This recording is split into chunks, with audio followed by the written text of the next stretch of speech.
बिस्मिल्लाहिर्रहमानिर्रहीम। अस्सलाम वालेकुम। 72 हूरें। बावले कुत्ते के काटने से होने वाली बीमारी को रेबीज कहते हैं। उसकी एक नुमाया अलामत यह है कि उसमें मुब्तला शख्स पानी को देखकर वहशत ज़दा हो जाता है और चीख व पुकार करने लगता है। इस अलामत को फजल हाइड्रोफोबिया कहा जाता है। ठीक यही मामला गुज़िश्ता कुछ अरसे से इस्लाम के हवाले से है।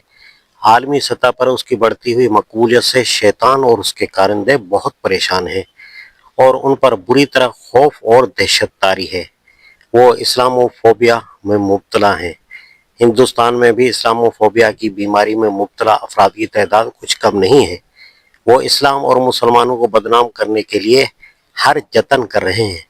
सोशल मीडिया पर भी झूठे और हद दर्जा इस्तालंगेज प्रोपेगेंडे का कुछ शुमार नहीं है, मगर उसके साथ इस्लामोफोबिया की बीमारी को फैलाने का सबसे बड़ा मौसर जरिया फिल्में और ड्रामा सीरियल्स हैं, जिनके जरिए वो नाज़रीन के जहनों को बड़े पैमाने पर मसमूम कर रहे हैं। कश्मीर फाइल्स, केरला स्टोरी और अजमेर 92 के बाद इन दिनों नई फिल्म 72 हूरों का चर्चा है। 72 हूरें नामी फिल्म में यह दिखाया गया है कि माजी करीब में दुनिया में जितने बड़े बड़े दहशतगर्दी के वाक़यात हुए हैं, जैसे अमेरिका में वर्ल्ड ट्रेड सेंटर की तबाही और मुंबई के ताज होटल का वाक़या वगैरह, ये सब मुसलमानों की कारस्तानी है। इन वाक़यात की तस्वीरों के साथ उसामा बिन लादेन, अजमल कसाब, याकूब मेमून, मसूद अजहर और हाफिज सईद की तस्वीर दिखाकर ये साबित करने की कोशिश की गई है कि इन दहशत गर्दाना हमलों को अंजाम देने के जिम्मेदार तमाम अफराद मुसलमान हैं। उन्हें मजहबी जुनून में मुब्तला करके और उनको जहनी गुसल ब्रेन वाशिंग देकर खुद कुछ बम्बारों की शक्ल में तब्दील कर दिया जाता है। उन्हें यह समझाया और पढ़ाया जाता है कि ये अमल जिहाद है और इसमें राह में अपनी जान की कुर्बानी पेश करने वाला शहीद है, जो जन्नत का मुस्तहिक बनता है, जहां उसके जिनसी तस्कीन के लिए 72 हूरें यानी हसीन तरीन औरतें मिलेंगी। उस वक्त इस बहस का मौका नहीं है कि ये दहशतगर्दाना वाक़यात वाकई मुसलमानों ने अंजाम दिए हैं या बिला तहकीक व सबूत गलत तौर से उनकी तरफ मंसूब कर दिए गए हैं। ये बताने की भी ज़रूरत नहीं है कि दहशतगर्दी इस्लामी तालीमात के सरासर खिलाफ है। जो मजहब एक इंसान को बिला कसूर कत्ल करने को दुनिया के तमाम इंसानों को कत्ल करने के मुतरादिफ समझता है, वो दहशतगर्दाना हमलों की क्यों कर इजाज़त दे सकता है।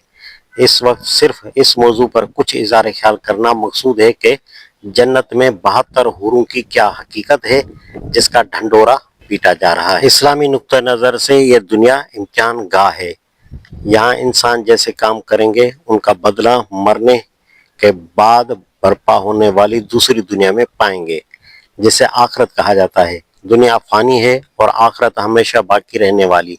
दुनिया में जो लोग अच्छे काम करेंगे वो उनका बदला आखरत में जन्नत की शक्ल में पाएंगे, जहाँ हर तरह की नेमतें होंगी, और जो लोग यहाँ बुरे काम करेंगे उन्हें आखरत में उनका बदला जहन्नम की शक्ल में मिलेगा, जिसमें हर तरह की तकलीफ दा चीज़ें होंगी।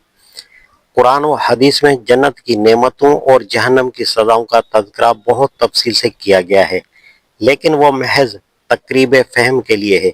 कोई शख्स उनकी हकीकत का इदराक नहीं कर सकता, इसलिए कि इंसानी अक्ल उनको समझने से कासिर है। हदीस में कहा गया है कि जन्नत में ऐसी ऐसी नेमतें होंगी जिन्हें न किसी आँख ने देखा होगा, न किसी कान ने सुना होगा, और न वो किसी के हाशिया ख्याल में आई होंगी। बुखारी, मुस्लिम। कुरान व हदीस में हूरों का भी तज़किरा है। इससे मुराद खूबसूरत औरतें हैं। अल्लाह ताला अहले ईमान मर्दों को जन्नत में भी उनसे नवाजेगा। हूरों का बस ये तसव्वुर है जो कुरान मजीद और सही अहादीस से साबित है। कुरान में हूरों की तादाद का कहीं जिक्र नहीं। बाज़ सही अहादीस से मालूम होता है कि हर मोमिन को जन्नत में 2 हूरें मिलेंगी। बुखारी 3245, मुस्लिम 2834। मुहद्दिसीन ने लिखा है कि जैसे कुरान में 2 जन्नतों और 2 चश्मों का तज़किरा है, इसी तरह हदीस में 2 बीवियों का जिक्र किया गया है। लेकिन जहाँ तक ये 72 हूरों का ताल्लुक है, इसका तज़किरा किसी सही हदीस में नहीं है। मशहूर मुहद्दिसीन ने यह बात बड़ी सराहत से बयान की है।